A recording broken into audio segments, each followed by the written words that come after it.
Welcome back, everybody. This is Eric here with Iraq Veteran 8888. All right, we're going to be talking a little bit about this ATF SWAT raid that got an Arkansas man killed the other day. We're going to break into this. I know some of you probably heard about it. I've been kind of thinking about it for a few days, thinking about how I want to respond and kind of reviewing some of the information, so I think I'm ready to make a video now. I always like to let things kind of marinate, y'all. I'm not ever going to jump on the news immediately when it happens. I always give myself some time. So if you're wanting information like super quick, there's plenty of other channels out there they post it almost like seemingly like before it happens somehow. I'm not one of those guys. Like, I'm always going to give it a few days to marinate, and that's what I've done here. But we are going to break into it. There's an excellent article here from Lee Williams on Ammo Land. So I'm going to go through and sort of get some excerpts out of his article here to give you a bit of an update on what's going on. Before we get started, I would like to thank our friends at SDI for supporting today's video. If you're looking for a career in the gunsmithing world, they're definitely your go-to people. They've got some awesome programs that will set you on the right path for a career in the gun industry, stuff on the business side. They've also got some great drone programs, great curriculum, wonderful instructors, really detailed stuff in the gunsmithing lane especially. Make sure you check them out, SDI, Sonoran Desert Institute, and tell them Eric sent you over. Okay. We're going to get into this. An ATF SWAT raid that killed an Arkansas man stinks of excessive force. Lee Williams here. Let's talk about it. Let's see. Brian Malinowski, the 53-year-old executive director of the Clinton National Airport in Little Rock, Arkansas, died 2 days after exchanging gunfire with ATF agents who raided his home at 6 a.m. Tuesday morning. His death raises questions about whether he knew he was trading gunfire with federal agents or if he thought their no-knock raid was a home invasion. Well, we know what the real skinny is on that, of course. I mean, no one's going to think it's the freaking feds. They're going to think it's a home invasion. No one's going to wake from a slumber and think that it's the feds. Of course not. Malinowski's family cannot understand what led to the gunfight and believes other less lethal tactics should have been incorporated into the ATF's arrest strategy. The ATF burst into his house, and they did it in a manner that was the most dangerous combination possible, Brian's brother, Matthew Kalinowski, told local media Wednesday. The easiest way to have taken care of this situation, the most common way, would have been to wait until he gets in his car, pull over, and arrest him. Or you wait until he comes to work and you arrest him there. One ATF agent received non-life-threatening wounds during the gunfight and is expected to fully recover.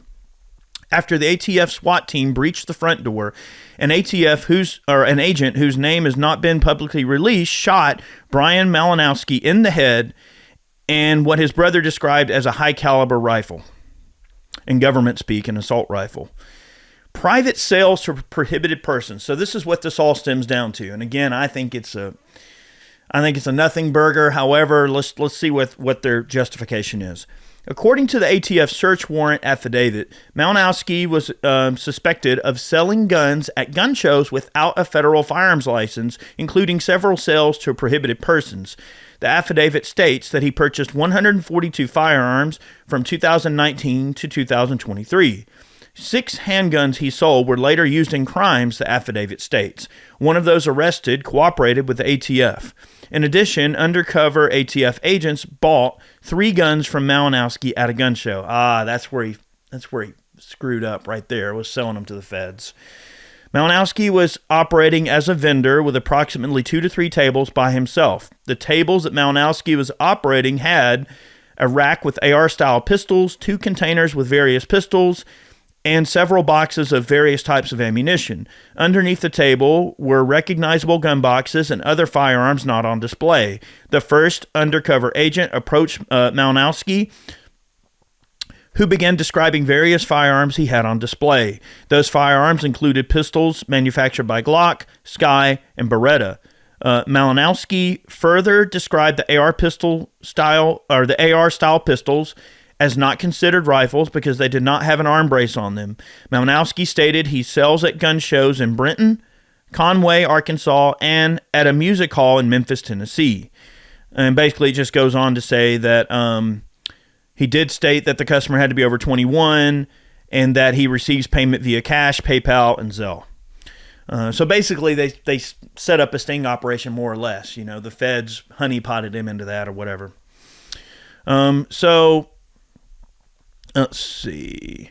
According to his airport bio, Brian Malinowski had more than 30 years of airport leadership experience. He first joined the Clinton National in 2008 as Director of Properties, Planning, and Development, and was promoted to Deputy Director a year later. I apologize. He became Executive Director in 2019. He was a pilot and a certified flight instructor.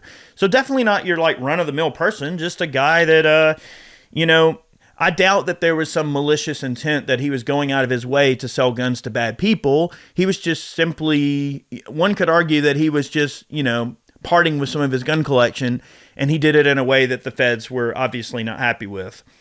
And of course, this goes back to the ATF's long history of violence.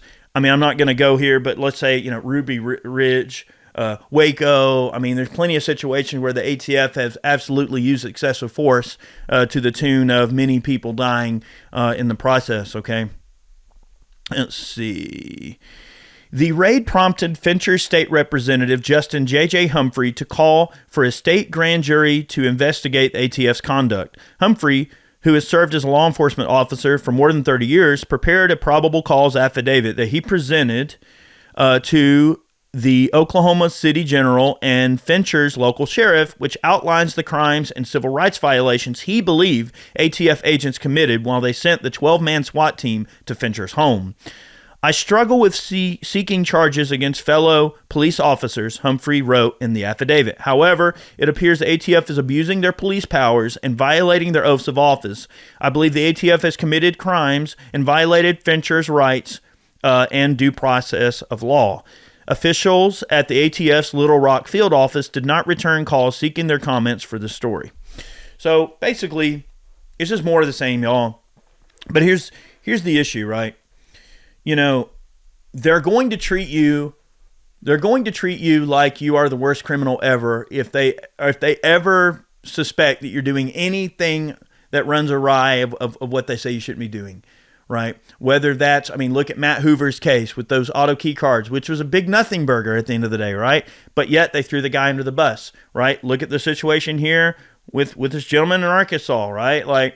The guy probably didn't think he was doing anything wrong. He was just selling off some spare inventory. Or look, if you buy some guns and get a great deal or something like that, is that to say that you can't decide, well, you know what, I think later I'm going to just part with a few of them, and that, all right, you go to a gun show and sell a few guns and to get rid of a few things? Is that a crime? No, it's not a crime to sell a gun to an individual. Now, if you're selling handguns and people over state lines, that does begin to draw some scrutiny. Now, am I the kind of person that thinks that should be unlawful? No, I don't. Now, so don't kill the messenger. I'm not saying that I agree with gun laws, but the laws that are on the books are the laws that are on the books, and that's how they're written. And they can put you in a sling over that, okay?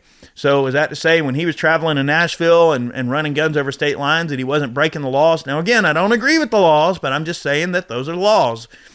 Okay, well, if he did it, he did it. Now, does that mean that someone deserves to have their door kicked in at 6 a.m. and get in a gunfight with 12 SWAT officers over it?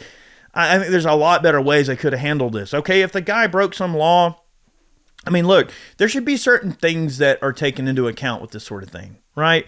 The guy's had a good, steady job for 30 years, well-respected, just got a promotion. The guy obviously isn't trying to go out and be the boogeyman or anything or be some arbiter of injustice, okay? He's just a guy trying to earn a few extra bucks on the weekends, all right? Is that to say that shouldn't be considered? They need to consider this kind of stuff. Like, hey, this guy's just an average dude. Let's go talk to him, but let's be cool about it. Let's not frighten him. Let's not, kick the door in at 6 o'clock in the morning. There's a lot of things they could have done better that would have made this situation go over a lot smoother. They didn't want to do that, though. They wanted to show a force. Look at it, right? The budgets are still being drawn out, and the ATF just had their budget decreased, okay? So what better way to justify our reason for existing than to show force and to go out and say, see, you need us, and here's why. That's not the way that you're gonna gain the trust of people, right?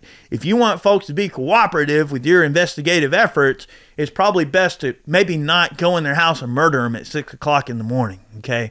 Probably not a good way to gain people's trust. If anything, it's going to cause people to do more of the same because they're not going to know If your door's being kicked in at 6 o'clock in the morning, does it really matter if the person's good or bad? All you know is that there's a threat in your front door, and you're waking up out of the dead sleep, the dead of night. You're not going to hear someone announce their presence, and they're not required to announce their presence. And the thing is if you're dead, there's nothing to say they couldn't say that they announced their presence. Well, if there's dead man tell no tales, so if you're dead, they could say, well, we announced our presence, but all the while, you're the one that's dead. Graveyard dead. So they really need to handle these types of things a little bit differently. I mean, if someone's committing a crime, okay, fine, have a talk with them, right? But they need to consider factors like the person's employment record, who they are, where they're from, their background, have they ever committed a violent crime before? Well, if they've never committed violent crimes before, does that fall into white collar crime territory? Now, okay, white collar versus blue collar versus, violent crimes. Crime is crime, all right, at the end of the day. However, I think the distinction should be made for a person's conduct leading up to that raid. If a person ain't never gotten arrested for nothing more than nothing at all, or never even got so much as a speeding ticket, do they deserve to have their home raided and the door kicked in and shot in the middle of the night over something as dumb as this? Something that could just be a strong talking to, something that the feds could have said, look, we're not going to charge you, but you need to understand that we're not happy with this. Like, you screwed up, right? Don't let it happen again. We're watching you. Hey, a talking to would have completely sufficed in this situation. But no, they wanted to make an example of this guy. They wanted to take his life. That's why they did this, because they want to chalk up fear, and they want people to be afraid of them. They don't want your respect. They want your fear. And that's the issue here at hand, is that these people are not conducting themselves honorably.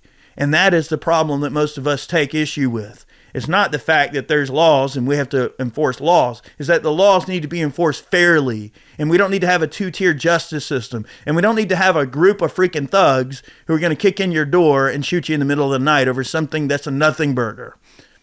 That's my take on it. Now, you take it for what you will.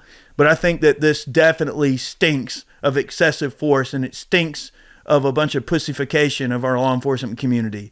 They should conduct themselves better than this, right? They need to be a little smarter about how they can do these types of things, right? So these situations can be avoided. I mean, what if half of them would have got killed, right? Not to say, what if this guy would have shot half of them and killed them in the raid over something that could have just been handled amicably? It's just terrible, right? And I wanted to share my thoughts on it. I know that I hate having to always make these videos, and I hate that I have to take a dump on these people all the time. But the problem is they're not conducting themselves honorably. They're not conducting themselves in a way that many of us view as being a morally acceptable way to handle the carrying out of their duties. That's the issue that we take with it. So, hey, if it's unlawful, it's unlawful, but handle it in a way that doesn't involve everybody getting shot up in a giant freaking, Mexican draw, okay? Like, that would be a good start, perhaps. So that's my take on it. Anyway, hope everybody has a great day. Many more videos on the way. We'll see you soon.